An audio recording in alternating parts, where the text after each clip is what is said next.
జై శ్రీరామ్. హిందూ మతంలోని ఏకాదశి తిథి విష్ణువుకు అంకితం చేయబడింది. ఏకాదశి రోజున శ్రీహరికి ప్రత్యేక పూజలు చేస్తారు. వైశాఖ మాసంలోని శుక్లపక్షంలో వచ్చే ఏకాదశిని మోహిని ఏకాదశి అంటారు. ఈ రోజుకి విశేష ప్రాముఖ్యత ఉంది. ఈ ఏకాదశి రోజున విష్ణువుతో పాటు మోహిని అవతారాన్ని పూజిస్తారు. పాపాలను పోగొట్టుకొని సుఖ సంతోషాలతో జీవించాలని భక్తులందరూ మోహిని ఏకాదశి వ్రతాన్ని చేస్తారు. ఈ రోజున ఉపవాసం పూజలు చేయడం ద్వారా భక్తులు సుఖ సంతోషాలకు గురవుతారని చెప్తారు. వైశాఖ శుక్లపక్షంలో ఏకాదశి తిథి మే 18వ తేదీ 2024 ఉదయం 11:23 ప్రారంభమై మే 19, 2024 మధ్యాహ్నం 1:50 ముగుస్తుంది. కాబట్టి ఉదయం తేదీ ఆధారంగా మే 19వ తేదీన ఆదివారం రోజున మోహిని ఏకాదశి వ్రతాన్ని ఆచరిస్తారు. పంచాంగం ప్రకారం ఈసారి మోహిని ఏకాదశి నాడు మంచి 3 పవిత్రమైన యోగాలు కూడా ఉన్నాయని చెప్తున్నారు.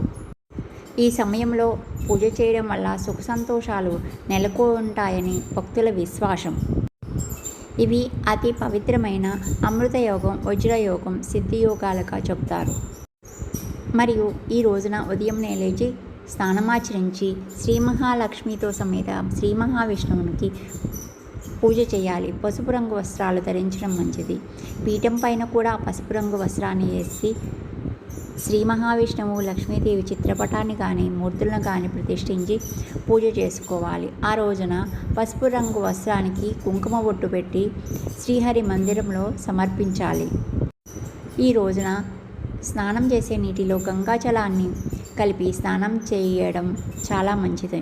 మరియు తరువాత దేవునికి శుభ్రమైన బట్టలు ధరించి ధూపం, దీపం, నైవేద్యం వంటి పూజలు చేయాలి. ఈ రోజున విష్ణు గాయత్రి మంత్రాన్ని జపించడం కూడా చాలా ఉత్తమం.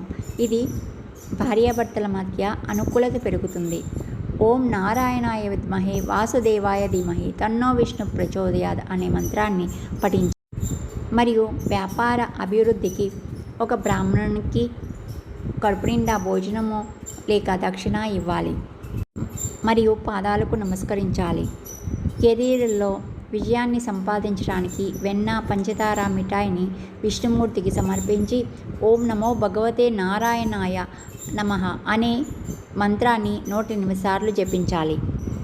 మరియు 300 సంవత్సరాల తర్వాత వచ్చే పెద్ద మోహిని ఏకాదశిగా కూడా అభివర్ణించారు. క్షీరసాగర మదనంలో పుట్టిన అమృతం కోసం దేవతలు, రాక్షసుల మధ్య గొడవలకు నివారించడానికి శ్రీ మహావిష్ణువు మోహిని అవతారం ఎత్తారని చెప్పారు.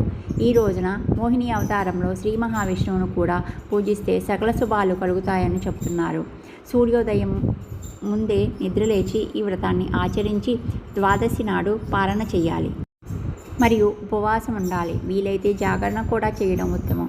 ద్వాదశి నాడు పూజ చేసి ఎవరికన్నా దానము చేసి ఈ వ్రతాన్ని విడవాలి. ఆ రోజున అన్నము తప్పకుండా తినాలి. ఏకాదశి నాడు అన్నము తినకూడదు. మరియు ఈ రోజున వ్రత కథను కూడా వినాలి. మరియు తులసీమాతను కూడా పూజించాలి. ఎలాగైతే గోమాత అని పిలుస్తామో అలాగే తులసీమాత.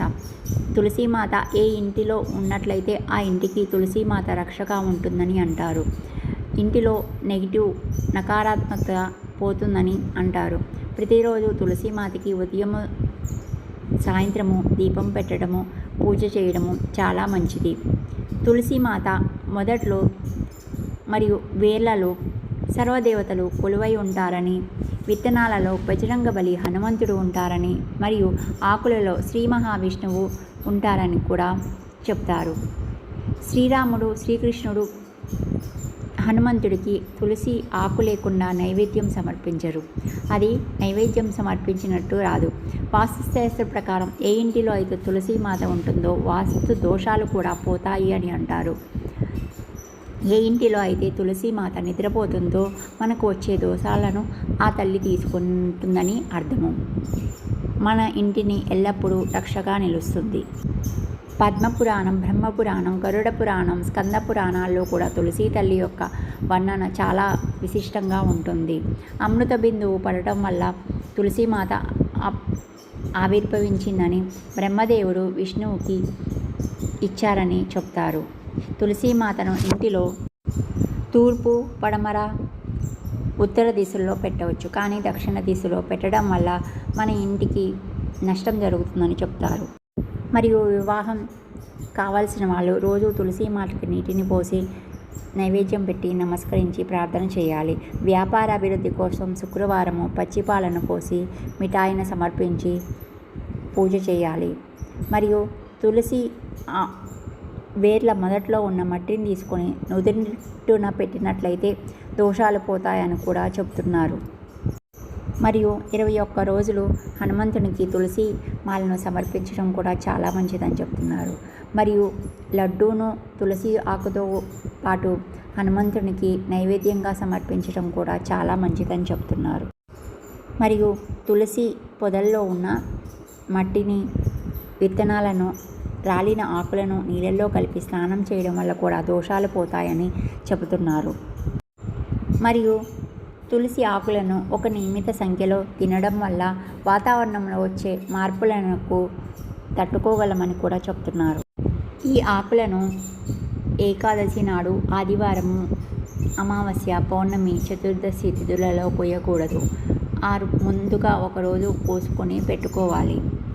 మరియు తులసీమాతను పూజించడం వల్ల అష్టసిద్ధులు కలుగుతాయని, హనుమంతుడు ఎలాగైతే గాలిలో ఎగురుతాడో, ద్రోణ పర్వతాన్ని తీసుకొచ్చాడో అది అష్టసిద్ధి కారణంగా జరుగుతుందని, అలాంటి శక్తులు మనకి కూడా లభిస్తాయని, నకారాత్మక దృష్టి దోషాలు పోతాయని చెప్తున్నారు. ఇంటిలో తులసీమాతను గాలి వెలుతురు తగిలేటట్టు శుభ్రమైన ప్రదేశంలో ఉంచి పూజించాలి.